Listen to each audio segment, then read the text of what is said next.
And hello, Marvel fans, and welcome back to another episode of the Zone TV Movie Entertainment with me, your host Jonathan. Once again, bringing you my thoughts and review for the full mini-series of Marvel's Wonder Man 1 through 8. Now, this show stars Yahya Abdul-Mateen III. I probably butchered that, I apologize. But, if you know him, he was Black Manta in, DC's Aquaman. Fantastic actor. Love him. He's fantastic. And, of course, Sir Ben Kingsley returning as Trevor, aka the fake Mandarin. And it just, this, when they announced the show, I was just like, Wonder Man. Who's Wonder Man again? Because honestly, I know a lot about Marvel comics, but some comic characters I really don't know too much about. And Wonder Man's one of them. I know there are some comics where he's hooked up with the Scarlet Witch and all that stuff, but to me, I really don't pay attention to his character lore. But I gotta be honest, this show was actually kind of cool. And spoilers ahead. I'm spoiling the whole thing, so if you guys don't want to watch, go back and watch the show because it's literally awesome. And it's not just focusing on Yahya's character of just being a superhero trying to get work. It's more about his character trying to be an actor in Hollywood trying to get work. And he happens to have superpowers. And I'm going to be honest, this show doesn't really have a lot of action scenes in here. It doesn't have him using his powers a lot. Doesn't have him saving the day. There's no big bad villain in this show other than the government guys who create that whole nonsense of, damage control, I think they call themselves. I don't really know the name of them. But they're the ones who were going after Kamala Khan and Miss Marvel, those cop guys. The ones who the government was coming to pick up the T'Challa armor and destruction from the Vulture. You remember that? Those guys are the bad guys. The ones who wanted to lock up Peter Parker's aunt. Those guys show up, hey, yeah, you were the guy in the chair. Of course you're the guy in the chair. You're important, so you're his accomplice. From Spider-Man, you guys remember that? Yeah, those guys. Those are the bad guys of this show. And, this show is just basically tells the story of, like I said, of a guy struggling to be an actor in Hollywood, but he also happens to have superpowers. And how does he balance that? How does he hide that? How does he go through life knowing that he has these powers? How does he maintain it and keep his cool so he doesn't lose control and hurt somebody, kind of a thing? And you see him go through that. And it was great. And then when he meets Trevor, first of all, Yahya's and Sir Ben Kingsley's chemistry freaking off the chart. I thought their chemistry was so good in this. It made the show 10 times better. I didn't even care that there was no action scenes in here. I didn't even care because their chemistry from start to finish sold me right off the bat. I was like, I want more of just these guys just hanging out. Doing what I'm doing right now, making a video online and putting it online. That's what they were doing. They were basically making videos, for audition tapes, and that's what it was. And it was so cool to see that.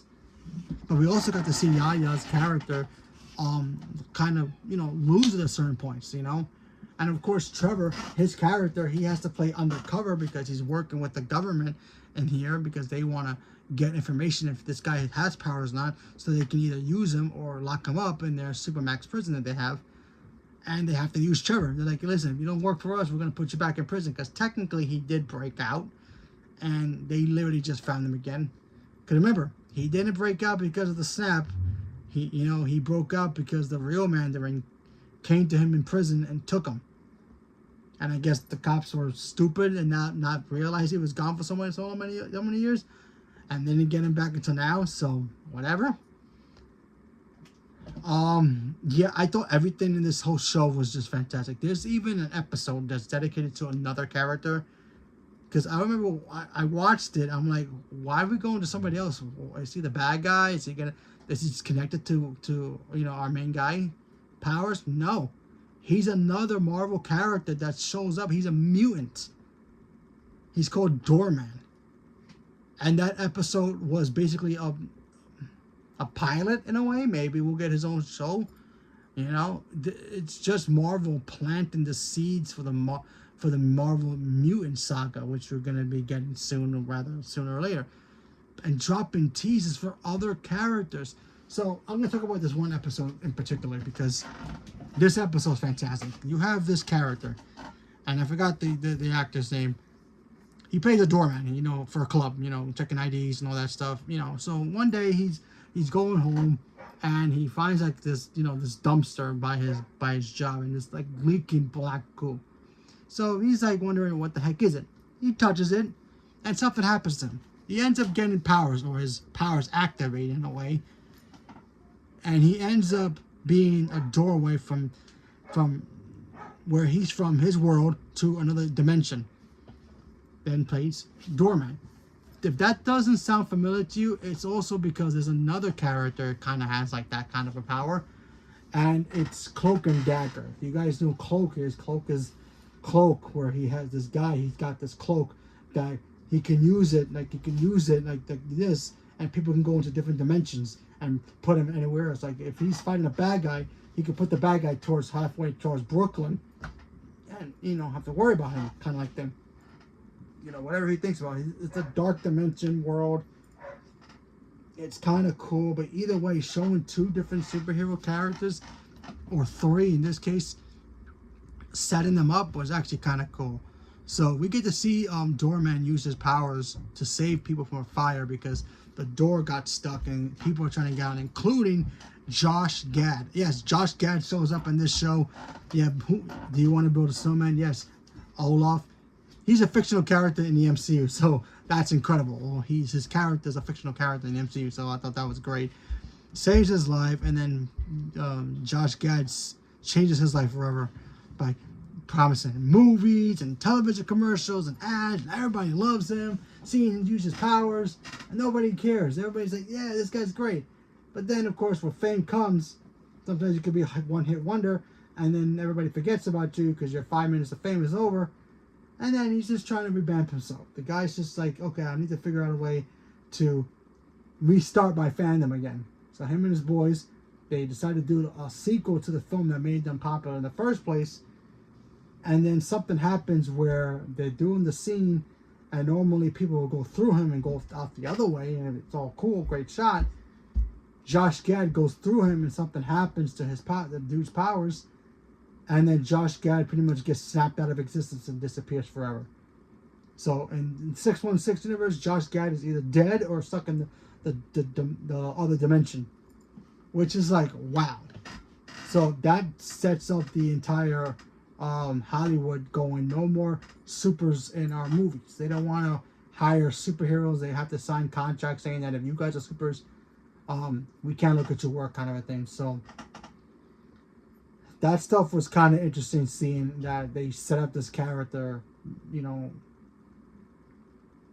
to eventually maybe get his own spin-off, or set him up in a way where this is how the mutant saga is going to start, where people are going to start hating people with powers and stuff, Yeah, they may be cute seeing Iron Man and Captain America, maybe even the Hulk off there, but other characters that are not included in Avengers, yeah, they're going to have problems with. I'm pretty sure once everything becomes one, they're gonna be movies and shows that's gonna start showing up. They hate the mutants. They probably gonna even end up hating the Fantastic Four. Depends on where they are. So it's gonna be very interesting to see Marvel attack those challenges. And so also going back to Trevor and our main dude, Yaya's character. I think his name is Simon. I could be wrong. Anyway, like I said before, their chemistry was so great. The ending, Trevor tells him the truth. Yeah, Simon gets upset. He loses control. He ends up taking down the studio where he's working for the new movie. And the damage control people show up. They capture Trevor. Trevor pretends to be the Mandarin again, to be like, oh, I'm the one who did it. And so they won't look for him. And then he gets locked up in the super prison. And of course, Simon goes there to bust him out and flies away. So, yeah. That's basically just the entire show. This show was just a lot of fun. It was something different that Marvel has never tried before, giving us a superhero show without a lot of the superhero stuff, and also kind of not really giving us up the background of him. They kind of just say that, yeah, there was a fire in his house, and he came out okay. No smoke in the lungs, no burns, nothing. He was cool. So it wasn't really much of an explanation of him having his powers. But honestly, I thought the show was very great. I really liked the fact that Marvel took a chance with this character and just roll the dice and see if it will land on a good roll. And it worked. It was a lot of fun. I enjoyed it. Yaya's chemistry with Sir Ben Kingsley was fantastic. I love the little callbacks to the Mandarin again. And also another thing that I kind of liked about it, no love interest. Normally when you get these superhero shows, like, no, there's that love interest in the background, or he had one, they broke up, and then that was it. He had one conversation with her afterwards, and that was pretty much it. I was like, wow, that's a first. How often do you get that in movies, So I thought that stuff really worked. I thought that stuff was just... Everything about this show was just fantastic, honestly. I really, really enjoyed it. And I really hope Marvel does more of this, honestly, because they kind of need it, They kind of need this stuff to